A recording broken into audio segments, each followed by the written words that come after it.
Halo Besinya Ketani, Besti menjelang putusan yang semakin dekat, Nikita dalam sidang yang digelar pada 2 September 2025 kemarin memang cukup menyita emosionalnya Besti. Di mana dalam sidang tersebut Nikita yang tak hanya mendapat kesempatan memutar rekaman percakapan yang diduga merupakan Dewi, kakak dari Ataubah Mufid dengan Duta Intel yang berisi adanya dugaan pengkondisian kasusnya agar mendapatkan vonis berat ini pun juga menyampaikan dugaan kriminalisasi terhadapnya di depan majelis hakim Besti sambil menangis. Lalu bagaimana ya respon yang diberikan oleh majelis hakim atas penyampaiannya tersebut? Ada lagi yang saudara mau sampaikan yang mungkin tidak sempat kita tanya? Yang mau saya sampaikan, terima kasih waktunya mulia. Yang mau saya sampaikan, Gila, saya berpikir awalnya hukum di Indonesia itu betul-betul adil-adilnya. Saya pikir dan saya baru pertama kali dihadapkan oleh para jaksa penuntut umum yang seperti ini, terlihat dari awal sampai akhir keberpihakan yang terlihat sekali. Saya juga baru dapat sidang yang sepertinya menurut saya sidangnya sudah diatur sedemikian rupa gitu. Karena proses yang saya alami itu tidak normal ya. Dari awal pelaporan di cyber itu tidak ada klarifikasi biasa, tidak ada tidak ada ready, tidak ada sidik. Tiba-tiba saya langsung datang jadi saksi pertama, Pak Mulia saya jadi tersangka, lalu saya ditahan. Cepat sekali yang mulia. Dan sampai 1 bulan saya ditersangkakan dan ditahan. Dan banyak sekali yang saya tahu, tapi saya masih menjaga mulut saya mulia. Saya tahu tentang bagaimana prosesnya di Polda, saya tahu bagaimana DPU, tapi saya tidak mau bicara. Nanti saja.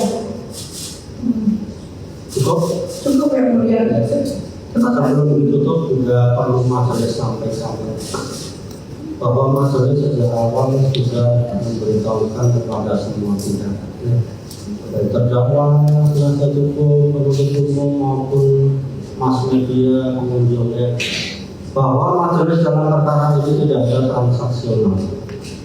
Sejak awal sudah majelis minta, kalau memang ada yang menghubungi majelis silahkan dilaporkan.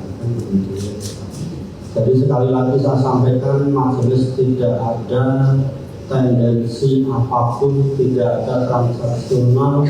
Sejak awal sudah kita ingatkan, manakala ada yang menjanjikan baik dari dalam intern sendiri maupun dari luar, silahkan dilaporkan sejak pertama kita sidang. Sampai sekarang itu kalau memang ada saudara teman silahkan dilaporkan, gitu ya. Jadi majelis tidak ada berkepentingan terhadap terdakwa, majelis tidak ada berkepentingan terhadap korban dan semuanya. Kepentingan majelis adalah menjalankan persidangan ini karena jabatan, karena tugas yang diberikan kepada pimpinan ya. Dan kita akan menjalankan sebaik-baiknya, khususnya juga tadi disampaikan kepada majelis dewan penasihat hukum tentang kesehatan terdakwa. Majelis juga selalu sudah memenuhi, dan tentunya kalau memang terdakwa sakit ya secepatnya permohonan dilengkapi, jangan sampai hanya permohonan surat dokternya tidak, kan begitu ya. Majelis berharap terdakwa sehat sampai nanti diputuskan, kan begitu ya.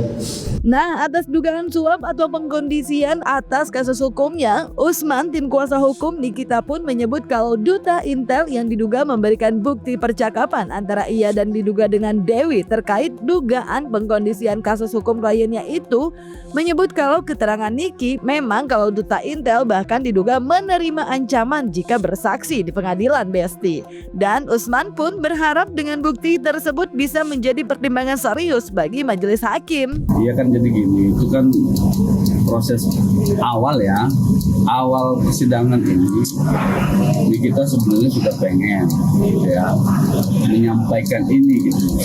Tujuannya ada bahwa jangan sampai ya ini dugaan ini berlanjut sampai ke tingkat peradilan, ya kan. Nah, Anda jelaskan terkait dengan video itu, terkait dengan percakapan itu.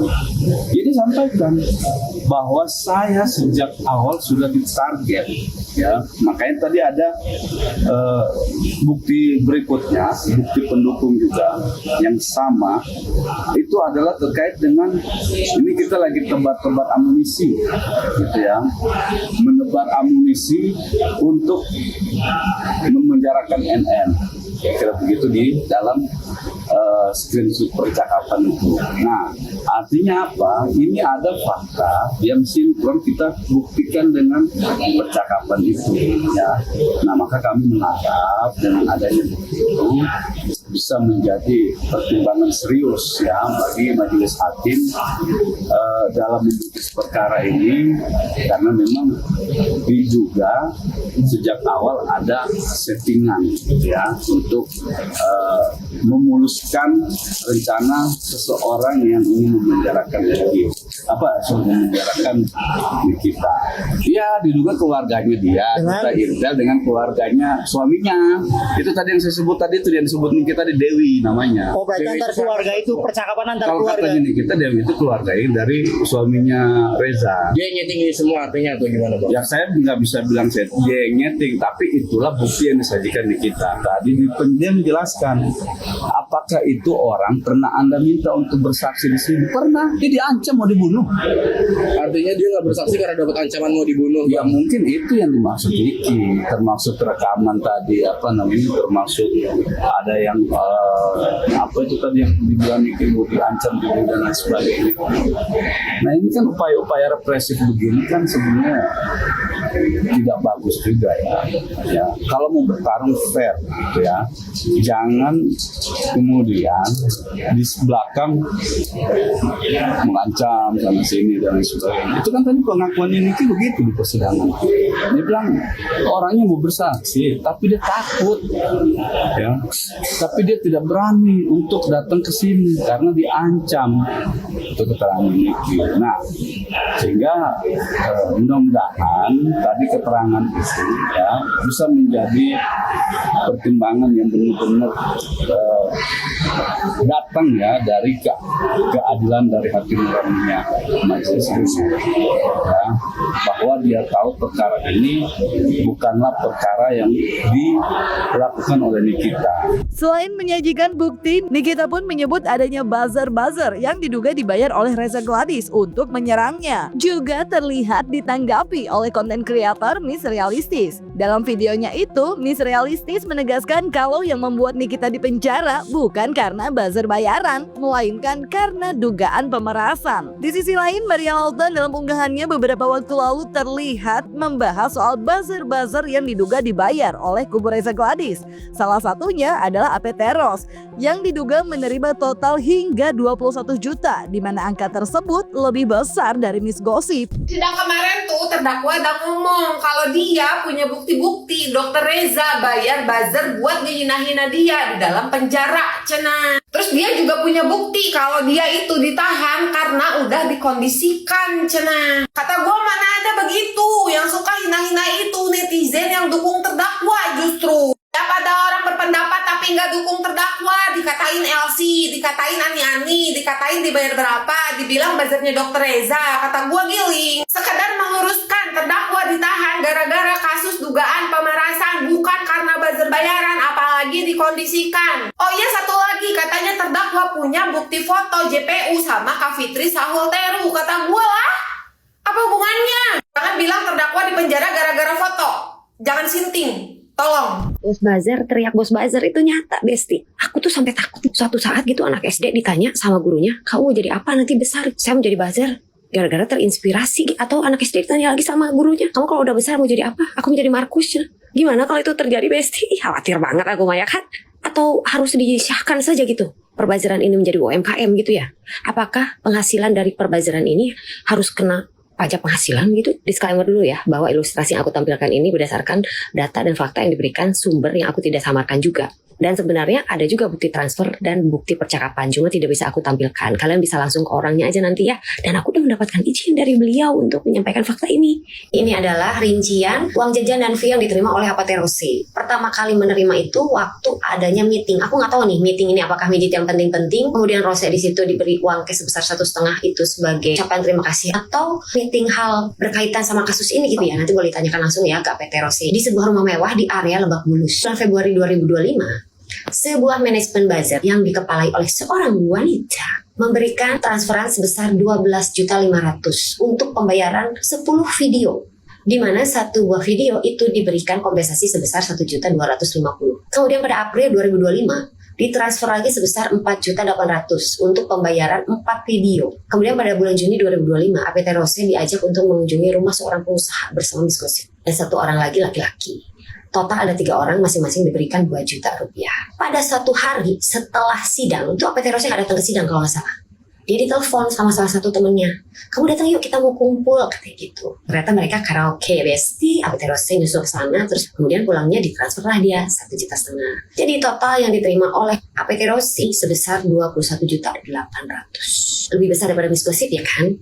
Tapi katanya sih banyak yang lebih kecil lagi dari Apotheose dan Miss Gossip. Seperti itu. Nah, ini mungkin tidak akan membantu apapun hasil dari persidangan, ya kan? Tapi minimal mata kita kebuka. Dan awas ya kalau kalian sampai ngehujat orang yang sudah mau begitu terbuka kepada kita mengenai apa yang terjadi di dalam kasus ini gitu. Karena mereka juga butuh support mental, ngerti nggak?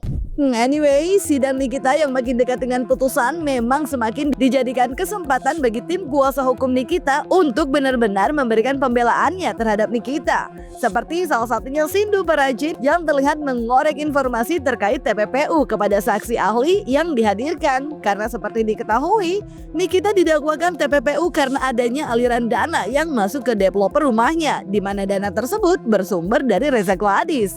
Sementara itu, sebelum sidang selesai, hakim pun mengingatkan lagi Besti perihal agenda sidang yang dimana tanggal 28 Oktober 2025 nanti akan menemui putusannya. Tentang layering tadi ya, seharusnya dimaksud layering atau berlapis-lapis ini tadi ya.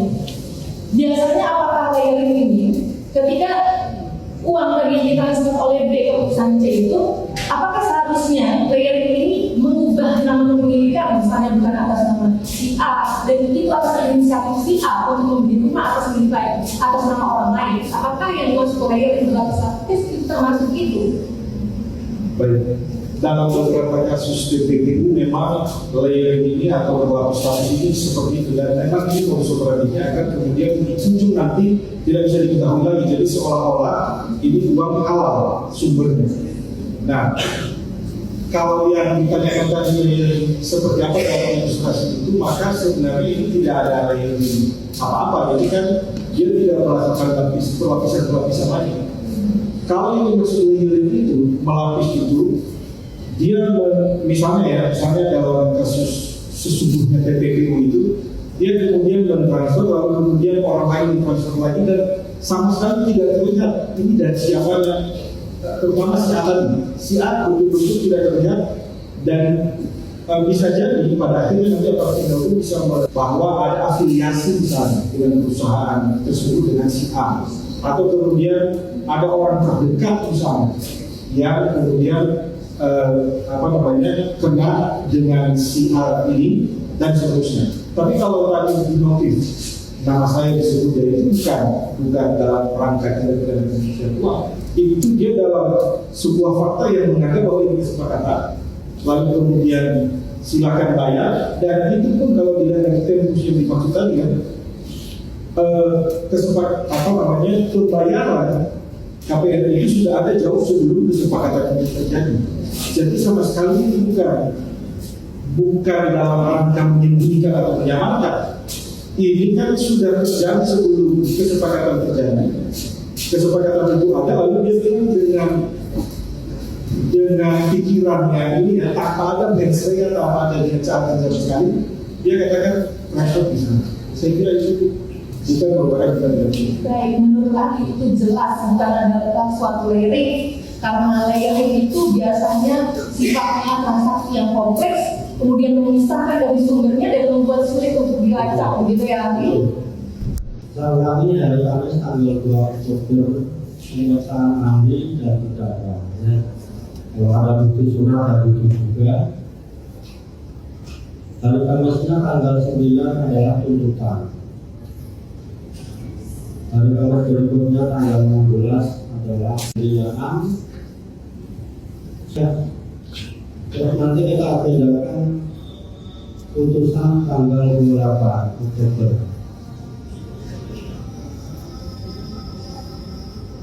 Nah Besti, akhir bulan nanti sudah putusan. Kira-kira gimana nih doa dan harapan kalian untuk kedua kubu yang pastinya sama-sama menunggu hari putusan pengadilan tiba?